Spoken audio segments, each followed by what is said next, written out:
Let's fix them. It's 6 o'clock in the morning. And his and my car fare too. It'll be twice we have to ride the car. Here's the change. We'll expect him back tonight about 8 or 9.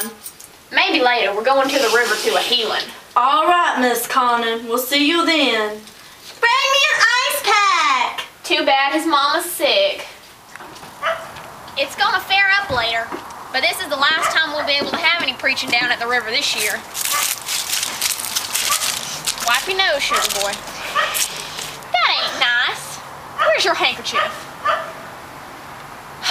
Some people don't care how they send one off. You provide. You can borrow it. What's your name? Bevel.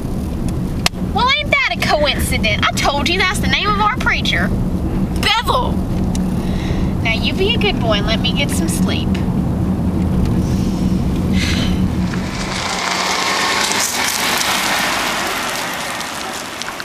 Her house was a half mile from the end of the car line, set back a little from the road.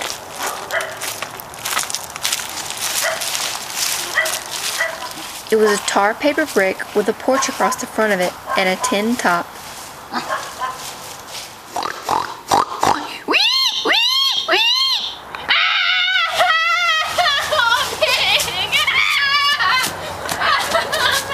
You found out more when you left where you lived.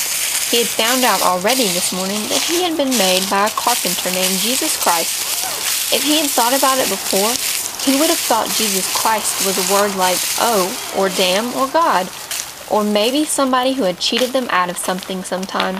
When he had asked Mrs. Connon who the man in the sheet in the picture over her bed was, she had looked at him a while with her mouth open. Then she said, "That's Jesus," and she had kept on looking at him. Maybe I know why you come.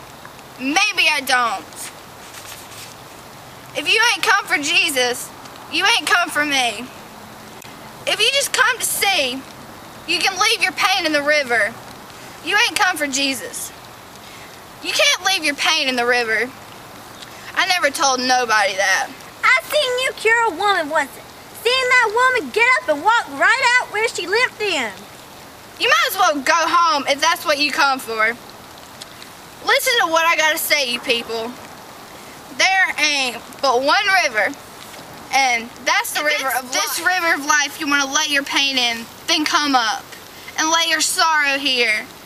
But don't be thinking this is the last of it, because this old red river don't end here. Pass the hat and give the kid his money. That's what he's here for. Believe Jesus or the devil. Testify to the one or the other. Listen here, preacher. I got a boy from town today that I'm keeping. His mama's sick and he wants you to pray for her.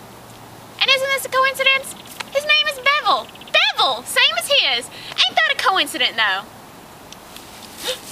Listen here. Have you ever been baptized? I expect he ain't never been baptized. Swing him over here.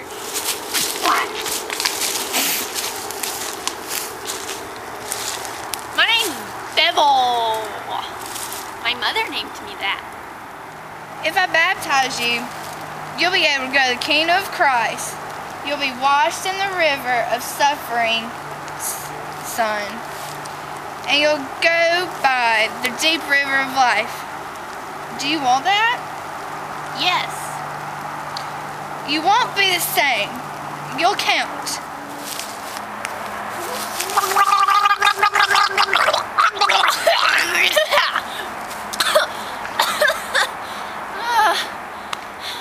Don't forget his mama. He wants you to pray for his mama. She's sick. Lord, we pray for somebody in affliction who isn't here to testify. Is your mother sick in the hospital? Is she in pain?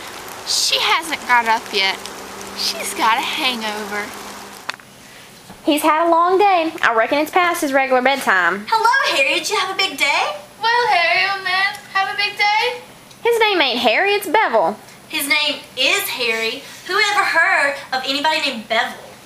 He told me this morning his name was Bevel, the same as our preacher. We've been all day at the preaching and healing at the river. He said his name was Bevel, the same as our preacher's. That's what he told me. Bevel, my God, what a name. This preacher is named Bevel, and there's no better preacher around. And furthermore, he baptized this child this morning. Well, the nerve. Furthermore, he's a healer, and he prayed for you to be healed. Healed? Healed of what, for Christ's sake? Of your affliction.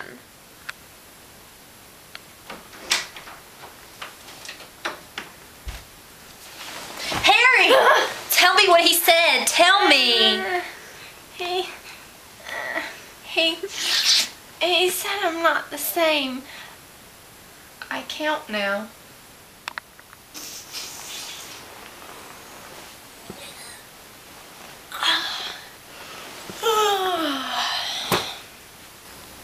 He didn't wake up early, but the apartment was still dark. For a while he lay there picking his eyes and nose.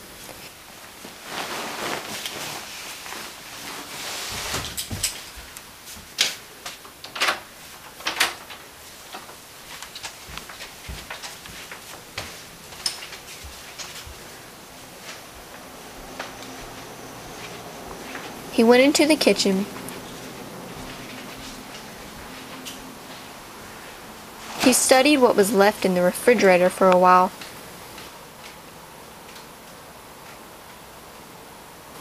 He left the refrigerator door open and wandered back into the dark living room and sat down on the sofa.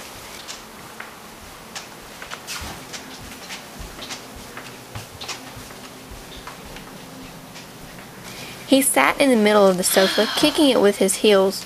Then he got up and wandered around, looking into the ashtrays at the butts as if this might be a habit. He decided he would empty a few of the ashtrays onto the floor.